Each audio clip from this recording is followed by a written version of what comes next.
Welcome friend, युक्ति IAS पर आप सभी लोगों का स्वागत है। आज हम लोग बात करने वाले हैं डिकोड सीरीज के एपिसोड 4 में, जिसमें बात होगी संयुक्त राष्ट्र यूनाइटेड नेशन और उससे संबंधित जितनी इनकी एजेंसियां हैं उनसे हम लोग बात करेंगे। जो आप किसी भी प्रकार का एग्ज़ाम देते हैं, यूपीएससी, स्टेट पीसीएस और कोई भी competitive government competitive exam feel करते एग्ज़ाम, वो आप बैठ रहे हैं, उसमें कंडक्ट हो रहे हैं, शामिल हो रहे हैं, तो इस टॉपिक से आपको हर साल, प्रत्येक साल आपको क्या होता है, एक प्रश्न दो प्रश्न जरूर देखने को मिल जाता होगा। तो हम लोग इसी पर बात करेंगे। इस सीरीज में आप लोगों को पता है बहुत ही महत्वपूर्ण प्रश्न सीरीज लेकर आया गया है, बहुत ही टॉपिक कवर किया जा रहा है, जिससे रिलेटेड एमसीक्यू आपको डेली इवनिंग जो 10:30 में टेलीग्राम पर जो टेस्ट चलता है उसमें एमसीक्यू टेस्ट उसमें शामिल किया जाता है। तो इसी प्रकार से हम लोग आगे बढ़ेंगे। आज एपिसोड 4 है तो इस पर हम लोग बात करने वाले हैं। और इसके लिए क्या करना है, इसका फ्री पीडीएफ आप लोगों को कहाँ अवेलेबल होगा, तो युक्ति आईएएस के ऐप पर डाउनलोड कीजिए। युक्ति आईएएस का गूगल प्ले स्टोर से या एप्पल स्टोर, जिनका एप्पल मोबाइल है वो भी आप एप्पल स्टोर से डाउनलोड कर सकते हैं।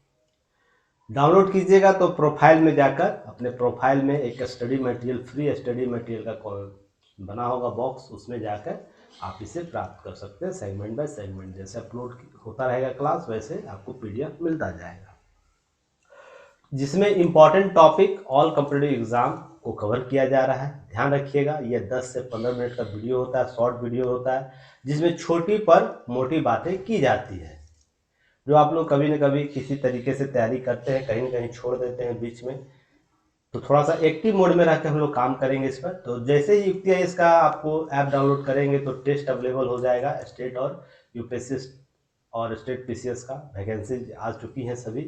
तो साथ ही साथ कॉम्पिटिटिव एग्ज़ाम आप लोग फिल कर सकते हैं। तो आप लोग इसके लिए गूगल प्ले स्टोर से और एप्पल स्टोर से मोबाइल ऐप डाउनलोड कर लीजिएगा।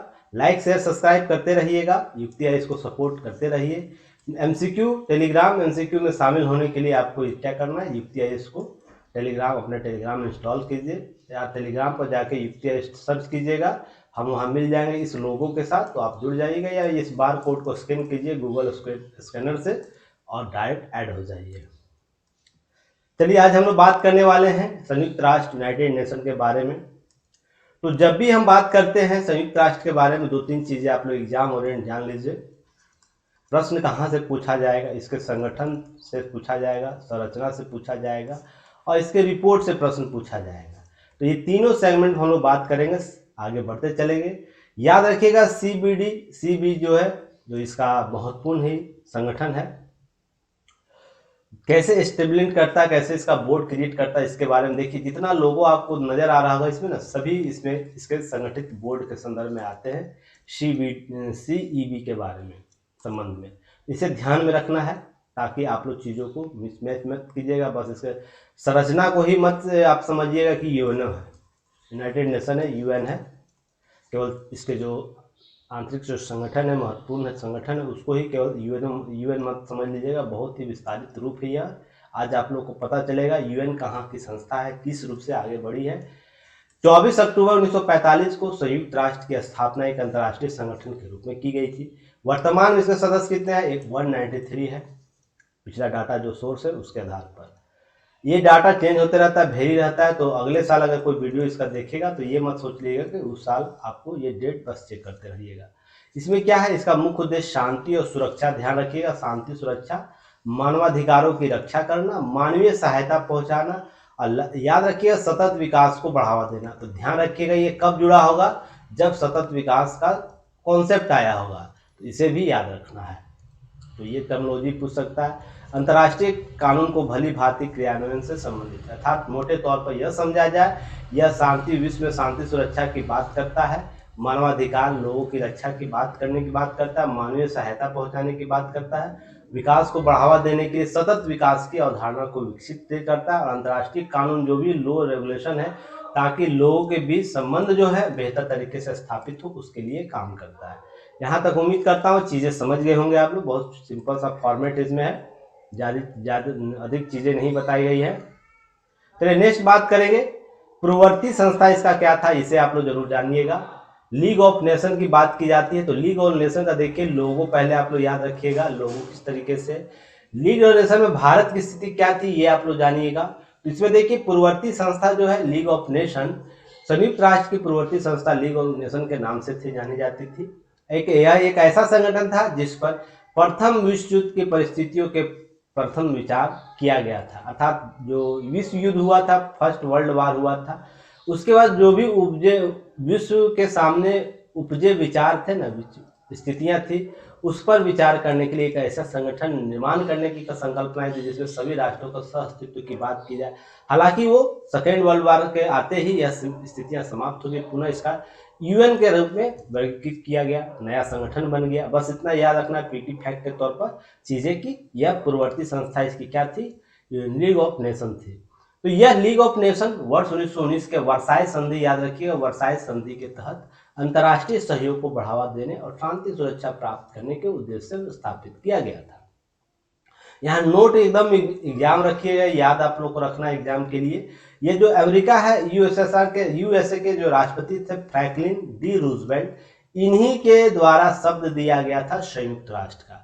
जो लीग ऑफ नेशन का पूर्ण संरचना हो रहा था, तो आप रूजवेल्ट के द्वारा क्या दिया गया, संयुक्त राष्ट्र यूनाइटेड नेशन की बात की गई थी। तो इनका नाम याद रखिएगा। बहुत से चीज मेंस का जब क्लासेज होगा ना, वहाँ पर संगठन के बारे में जब हम चर्चा करेंगे तो बहुत सी चीजें आपको बताई जाएगी।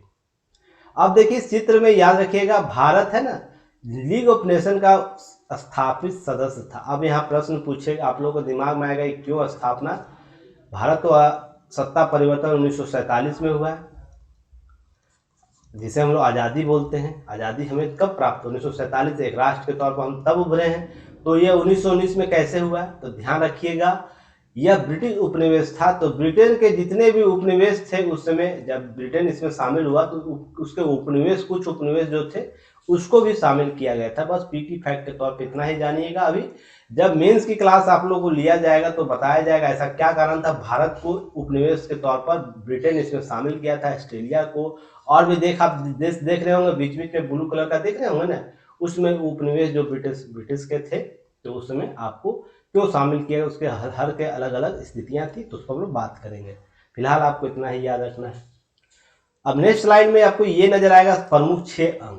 जब भी आपको यूएन की बात होती है तो इसी 6 अंग की बात की जाती है। और मैंने अभी आपको CEV के बारे में जब बात कर रहा था, इसमें बहुत से संस्थाओं का सहयोगी टेक्नोलॉजी आता है, जिसके बाद क्या था, ये यूएन मिलता है, यूएन काम करता है, विश्व के अन्य देशों को सहायता प्रदान करता है। तो आपको ध्यान यह रखना है कि मुख्यतः तौर पर एग्जाम में प्रश्न यहाँ से पूछे जाएंगे और लगातार पूछे जाते हैं, तो इसको एक नज़र हम लोग देख लेंगे। और हम लोग एक सीरीज के सहित है ना, हर का अलग अलग डिस्कशन करेंगे। आज हम संयुक्त राष्ट्र महासभा के बारे में बात करेंगे, अगला दिन हम सुरक्षा परिषद के संदर्भ में बात करेंगे, इसी तरह आगे सीरीज खत्म करते चलेंगे। तो ध्यान रखना है कब आया अस्तित्व में, सैन फ्रांसिस्को में इसका पहला सम्मेलन हुआ था। 6 आधिकारिक भाषा है, जिसमें अंग्रेजी, फ्रेंच, अरबी, स्पेनिश और चीनी रूसी भाषा है। तो 193 सदस्य देश इसके हैं। एंटोनियो गुटेरेस वर्तमान में महासचिव है। जब ये चेंज हो जाएंगे तो आप लोग चेंज कर लीजिएगा। 24 अक्टूबर 1945 को इसका गठन हुआ, इसलिए इसके उद्देश्य स्थापना, संयुक्त राष्ट्र स्थापना दिवस कब मनाया जाता है, तो 24 अक्टूबर को मनाया जाता है। देखिए इस स्लाइड से कितने प्रश्न आपको पीटी लेवल के प्रश्न सॉल्व होंगे, तो इसको ध्यान रखना। प्रमुख अंग अभी मैं इस पर चर्चा करूंगा। प्रमुख मुद्दे क्या है इसके, क्लाइमेट चेंज है, डेमोक्रेसी है, रिफ्यूजी अप्रवासी, वैश्विक मुद्दे और स्वास्थ्य, जो वैश्विक स्वास्थ्य संकट है, आतंकवाद से मुकाबला करना, ये आपको क्या है इसके प्रमुख मुद्दे। और भी बहुत से मुद्दे, पर इतना प्रमुख मुद्दा ही आपको याद रखना है, यह बार बार यहाँ से प्रश्न पूछा जाता है। तो इसके 6 महत्वपूर्ण अंगों में पहले तो यूनाइटेड नेशन जनरल असेंबली, जिसे संयुक्त राष्ट्र महासभा कहते हैं, जिसमें 193 देशों का सदस्यता रहता है। ध्यान रखिएगा एकमात्र एजेंसी इसकी है संयुक्त राष्ट्र की, जिसमें सभी जो सदस्य देश हैं सभी को सदस्यता दी जाती है, मान्यता दी जाती है, पैरेलल आपको स्थिति दी जाती है।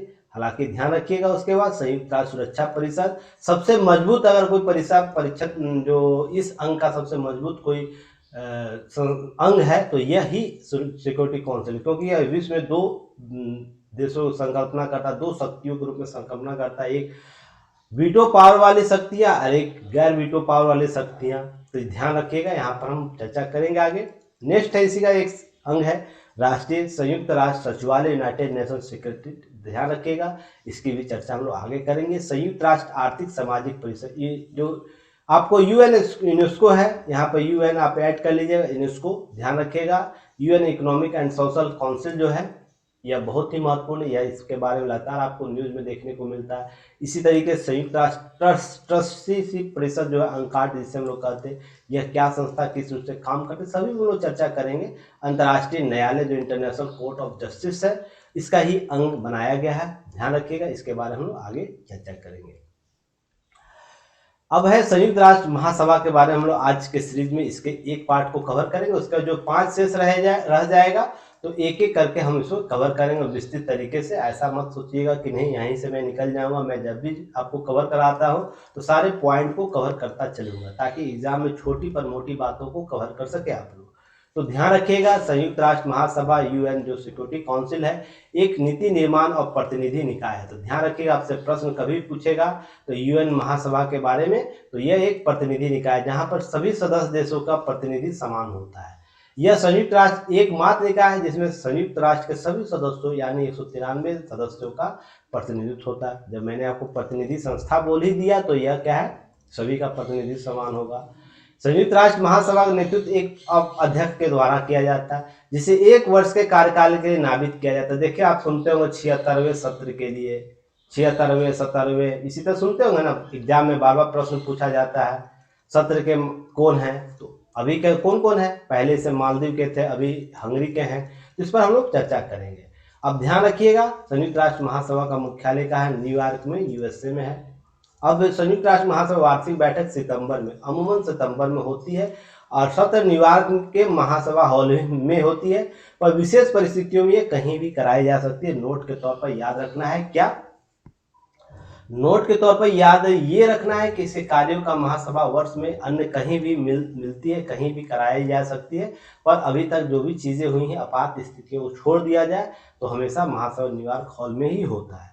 अब नेक्स्ट याद रखना है, मालदीव के विदेश मंत्री अब्दुल्ला शाहिद वर्ष 2021-22 के लिए संयुक्त राष्ट्र महासभा यूएनजीए के 76वें सत्र के लिए अध्यक्ष चुना गया था इनको।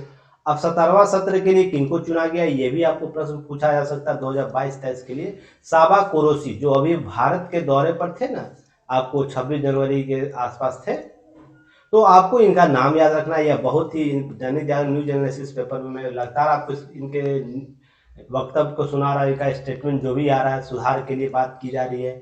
इसी तरह 12 सितंबर 2022 को इनको चुना गया है 76वें सत्र के लिए। तो ये सब प्रश्न आपको कहाँ पूछेगा, पीटी के फैक्ट में पूछेगा, तो इस सबको कवर कर लेना है।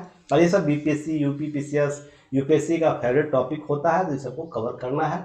अब देखिए संयुक्त राष्ट्र का महत्वपूर्ण जो प्रस्ताव, जो महासभा है, जो महासभा, उसके लिए महासभा के लिए मसौदा प्रस्ताव, अर्थात आपके दिमाग में ऐसा क्या आएगा कि किस मुद्दे को महासभा में रखा जाएगा, कि हर मुद्दे को रखा जाएगा प्रश्न के लिए, विचार के लिए। तो ये जब भी विचार है तो ध्यान रखिएगा 6 मुख्य अंग ही है, उसी पे हम लोग डिफाइंड होकर या तो परिभाषित करके क्या करेंगे, मुद्दों को लेकर आएंगे। तो याद रखिएगा ये 6 समितियां क्या है। तो प्रथम समिति में निशस्त्रीकरण और अंतर्राष्ट्रीय सुरक्षा के संबंध में जो भी विषय होंगे वो इस समिति के संदर्भ में आएगा। द्वितीय समिति है आर्थिक और वित्तीय से संबंधित जो भी मामले होंगे उसको इस समिति में शामिल किया जाता है। तृतीय समिति सामाजिक, मानवीय और सांस्कृतिक मुद्दे से संबंधित होगा। चतुर्थ समिति विशेष राजनीतिक और औपनिवेशीकरण, अर्थात जो औपनिवेशिक सरकार होती है उसको कहीं ना कहीं तोड़ना, कमजोर करना रहता है, उसको लोकतंत्र के रास्ते पर लाने का प्रयास किया जाता है इस समिति के द्वारा। हालांकि अब न के बराबर है, फिर भी इस संगठन का एक चौथा समिति के तौर पर काम करता है। 5वां समिति याद रखिएगा प्रशासनिक और बजटीय, ध्यान रखिएगा। छठा समिति है कानून के संदर्भ में। तो ये सब चीजें आपको याद रखनी है, कितनी समितियां गठित की जाती है मसौदा प्रस्ताव तैयार करने के लिए। तो 6 प्रकार की कमेटियों का गठन होता है। अब यहाँ नेक्स्ट है परीक्षा उपयोगी अंतर्राष्ट्रीय संस्था कौन कौन सा है। तो विश्व बैंक के बारे में मैंने लास्ट क्लास में कवर किया था, तो ये हो चुका है। अब हम लोग बात करेंगे, देखिए जो एग्जाम में पूछे जाते हैं, बार बार इससे प्रश्न आपको मैक्सिमम टाइम आपको देखने को मिलता होगा, तो ये सब सारे टॉपिक को हम लोग कर लेंगे। जैसे विश्व बैंक को, आईएमएफ को, एफएओ को, खाद्य और सुरक्षा कृषि संगठन जो है, विश्व स्वास्थ्य संगठन WHO, फिर उसके बाद हम लोग अलग से WTO को भी करेंगे, ध्यान रखिएगा। ILO अंतर्राष्ट्रीय श्रम संगठन, यूनेस्को को किया जाएगा, शरणार्थी उच्चायुक्त की बात की जाएगी, संयुक्त राष्ट्र शरणार्थी उच्चायुक्त की।